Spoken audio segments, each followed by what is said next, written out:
All right, what is going on, YouTube? We back. It's SoraLifeStory, and I'm back with another video. I am sorry that it's been a couple weeks. It's been a little bit of time, but we're back with it. We're back making the videos. So today, I'm just gonna get straight to it, straight to the point. We are talking Xbox today. We are talking Xbox today again, and you guys already know what's going on. We know everything that is going on. Xbox is not in a great spot. Um, it's just not. That's just keeping it real. That's just keeping it 10K. Xbox is not doing great right now. Um, and on one end, I want to say that's okay, but on another end, it's just not fun to talk about this. The closure of Alpha Dog Games, of Tango Gameworks, and of Arcane Austin. You know, it's not cool, man. It's not cool. But when I talk about that, I want to come with it from the realistic perspective that the gaming industry as a whole, it's going through it. The gaming industry as a whole is going through it. There are a lot of games coming out right now with huge budgets that are flopping, that are just not doing good. But sticking on the topic of Xbox, man, I cannot talk today. But no, really sticking on the topic of Xbox, it's really sad to see. Hi-Fi Rush was a great game. Redfall was not so great. I think Alpha Dog Games, they worked on Mighty Doom, which is like a mobile game, which is cool, and I think they've been like a support studio with some other stuff. So that's pretty cool. But the overall Xbox business, when I look at everything, is just not supported. Everyone wants to talk about game sales and stuff like that, and I do think to a big degree that is a big part of it, that games aren't really selling. But then people throw in the argument against Game Pass. And my thing is this, right? As much as the PS5 hardware or the Nintendo hardware is ahead of Xbox, the people on the Xbox platform support what Xbox wants them to support. So if there's only 30 to 40 million Xboxes, there's about 30 to 40 million Game Pass users. But the reason why they don't report that is because there's no need to. Their whole base is covered. And I watched this Sarah Bond interview, and I also read it in articles to make sure, like, anything that I missed, I just read about it because that's one of the biggest things that you can do is you can read, guys. Um and it's really hurtful to see because what I picked up from Sarah Bond that a lot of people just did not really talk about. What I picked up a lot from Sarah Bond is that these things that happened, these things that came from, this Xbox situation with closing these studios, I don't think these three pillars that are over Xbox, which is Phil Spencer, Matt Booty, or Sarah Bond, I don't think they wanted to close these studios. I don't think this is an Xbox issue. I think it is a Microsoft issue, and the issue was caused from Xbox with the Activision Blizzard deal. And you can go back over a year ago. When the Activision Blizzard deal was going through, and I talked about it, and we were thinking it was gonna get blocked in the UK, because it was blocked for a little bit, and then they got past that. You can literally go back and watch my videos and say that I actually hoped that it didn't go through. I thought that it was a lot of money, and I didn't think it would be a big waste. I thought that either way it'd be good regardless of if they got it or not. But I said that Microsoft needs to just nurture the studios that they already have, or really in this case, Xbox needs to just nurture the studios that they already have, that they've already bought, and just continue to release games and continue to grow that. That didn't happen. They won and they got the deal. And that was a lot of money. And what a lot of people don't understand, what a lot of gamers aren't understanding, is for one, we need to quit talking business because we're gamers. So we don't understand all of this business. A lot of y'all don't. I fully don't.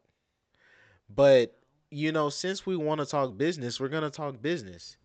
And when they spent all of this money on Activision Blizzard, it got eyes on Xbox.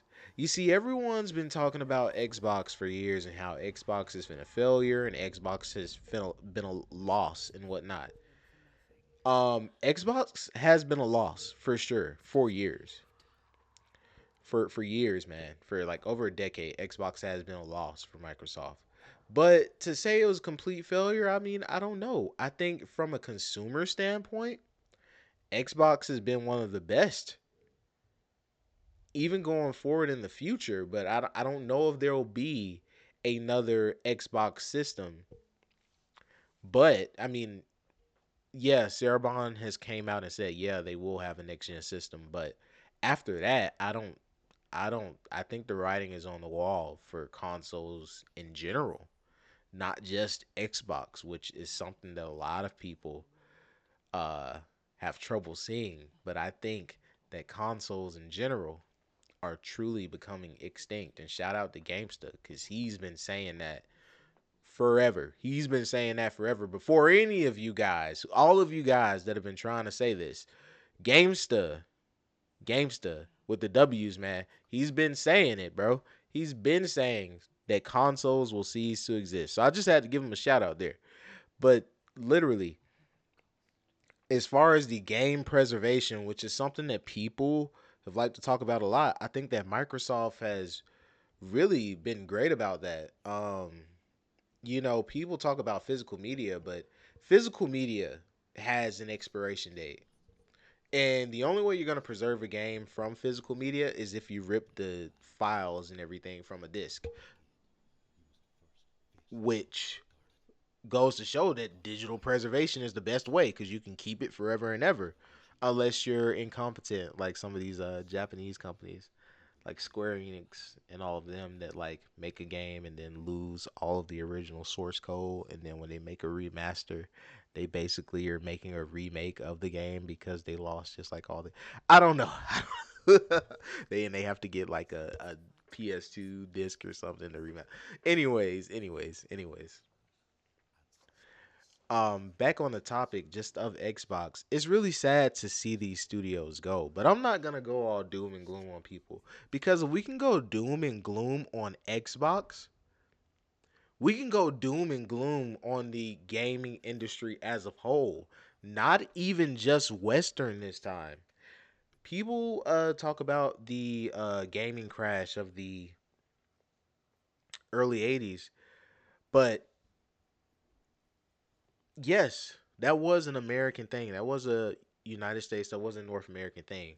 But right now, as a whole, as an entire gaming industry, it's pretty bad, even on the Japanese side.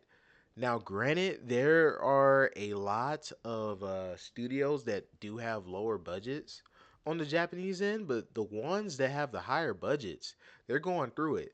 And yes, I'm talking about Square Enix, but that's gonna be a whole nother video. But the gaming industry as a whole is suffering.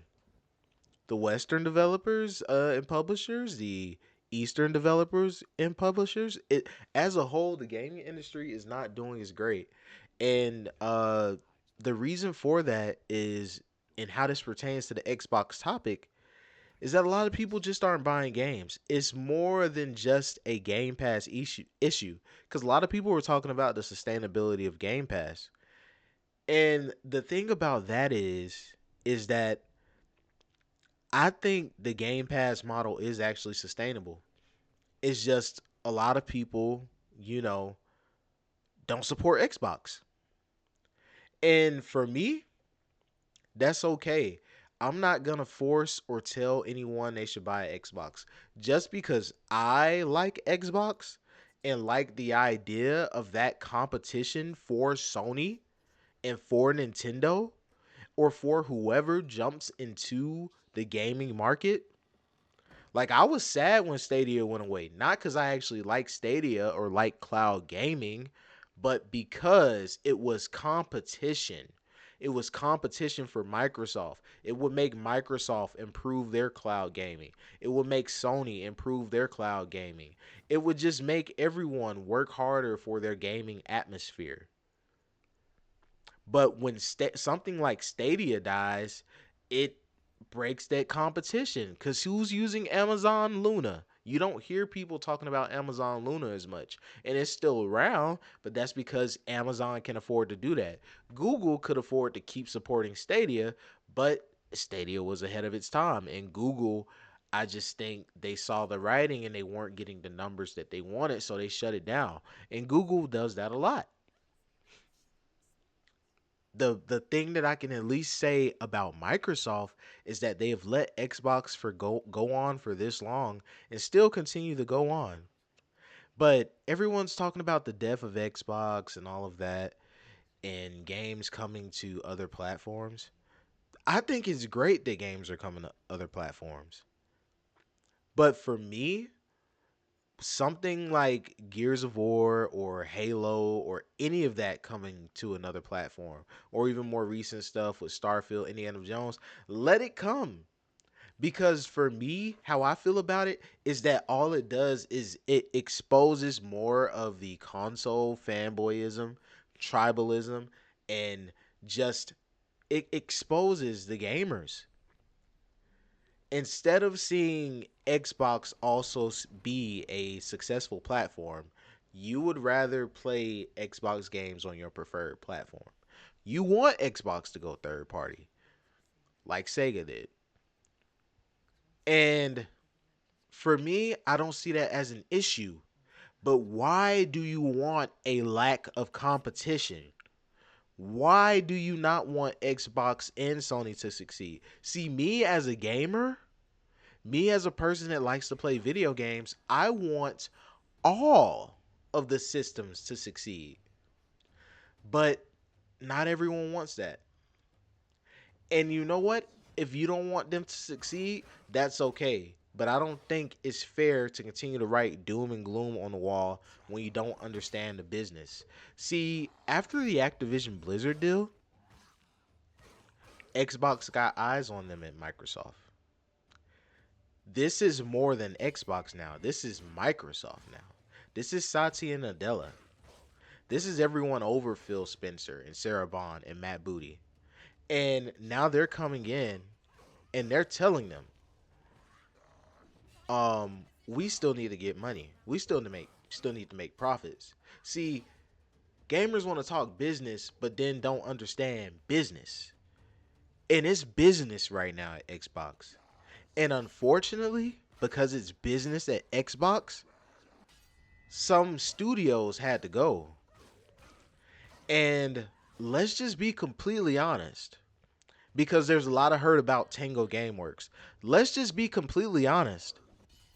After The Evil Within 1, Tango Gameworks has not had a game that was as successful as that game. I believe The Evil Within 1, from what I saw from my research, sold about 4 million copies, or a little over 4 million copies. But The Evil Within 1 was a very difficult game. The Evil Within 2 barely even sold half of that. So I think it sold 2 million, if not less than that. I think it sold less than 2 million. So I'm just saying, look, just look at it, guys. Just look at it, guys. Look at the budget. The Evil Within 2 did not sell as well. People talk about Hi-Fi Rush, but they don't talk about the game before that. Ghostwire Tokyo, which started out as a PS5 exclusive, which PlayStation fanboys say they buy exclusives. But what about the sales for Ghostwire Tokyo? See, you see, you see, when you call stuff out, everyone's crickets or everyone's trying to deflect. But Ghostwire Tokyo, and they used it against Xbox for the whole year and a half that it was an exclusive on PlayStation. Ghostwire Tokyo, with as many systems of the PS5 that is sold, with it being an exclusive for just about a year and a half, and PlayStation fanboys buy exclusive. I'm a PlayStation fanboy. I didn't have a PS5 at the time when Ghostwire Tokyo released. But even at first, I was interested in it. I thought it was another like horror game or it was like an Evil Within spinoff or something like that. And it turned out to be a completely different game. But even then, I was still intrigued by it. But, with the Bethesda deal and all of that, I figured that eventually it'd be coming to Xbox. So with it being a Bethesda game, I wanted to support it on Xbox. And I haven't played it yet. At this point in my life, I consider myself a casual gamer just because with how busy I am and all of that, gaming is just a hobby and something I'm really passionate about and enjoy, but it's not my life anymore. It's not something that I can spend uh 4, 5, 6, 7 hours a day on anymore. I can't do that in my life anymore. It's not something that I even choose to do in my life anymore. As much as I love gaming, but the 1 to 2 hours that I do get to game, whether it's one week where it's every day or whether it's, any other time, I really enjoy it. And I play a variety of games. And a lot of times I slow myself down to just play one game at a time on one system, but I play each and every one of my systems. I play my Nintendo, I play my Xbox, I play my PlayStation equally. They are all equally yoked. But people want to talk about the Microsoft business and don't support the Microsoft business. The thing that I can say about the Xbox guys, and I don't like them either, I think the Xbox guys are just, you know, they're bad because they don't support enough and they sit up here and they let you guys get into their heads when all they need to do is just support their games. But no one is supporting the Xbox business. And like I said, I think that's fine. But when you don't support the business, expect to get less. Because then we get to Hi Fi Rush and people talk about how Hi Fi Rush and Game Pass is affecting sales of games. We know that. But see, the Xbox players, those 25 to 30 million to 35 million Game Pass players, they're supporting Hi-Fi Rush because they're paying that subscription. But when that subscription isn't growing, what can you do? They already have the Xbox console economic saved and set. They have it set. But outside of that, there is a lack of growth. And you can say all you want that's all on Microsoft, and it is. But it's also on the gamers.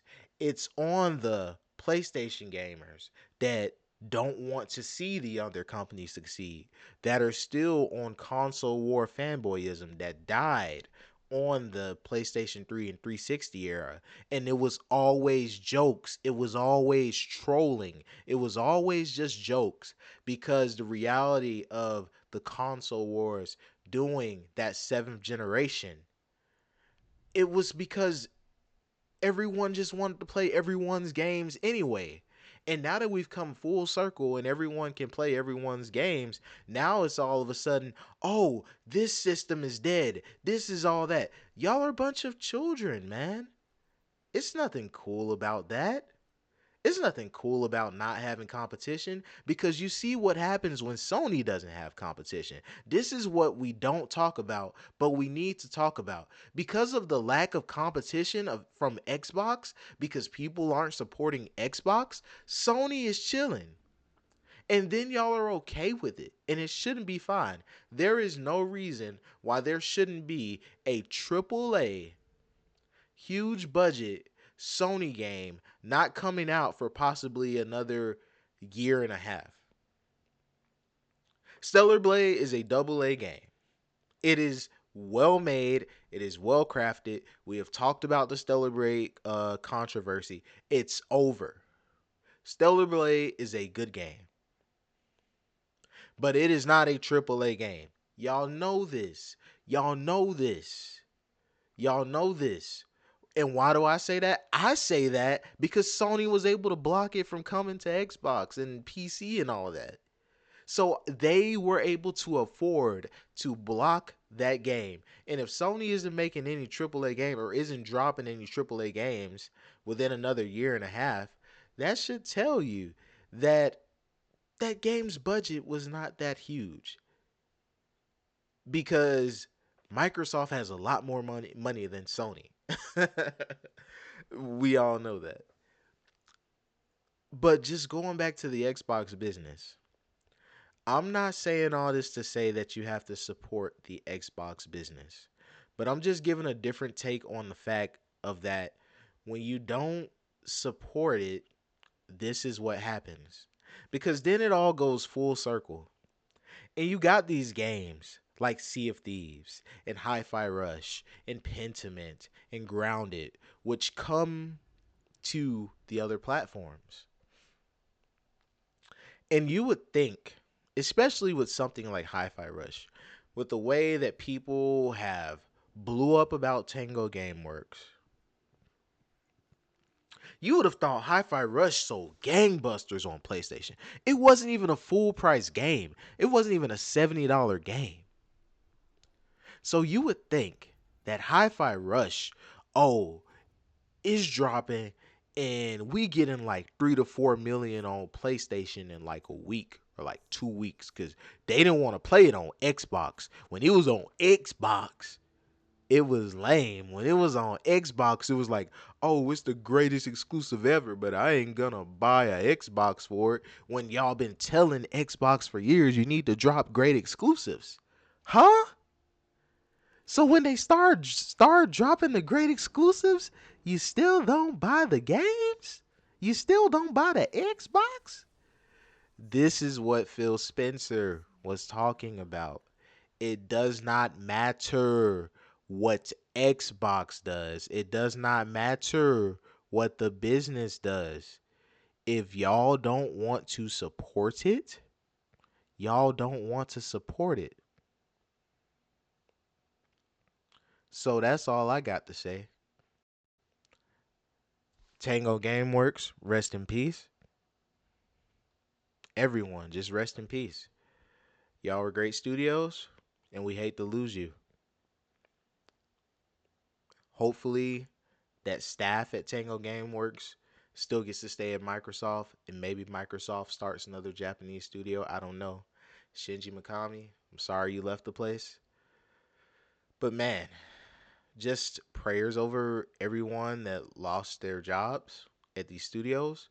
And also prayers for everyone that is being moved around and shifted to other studios. Hopefully the projects that you'll be on are good. But yeah, this is SoraLifeStory checking out. I'll see you guys later. Peace.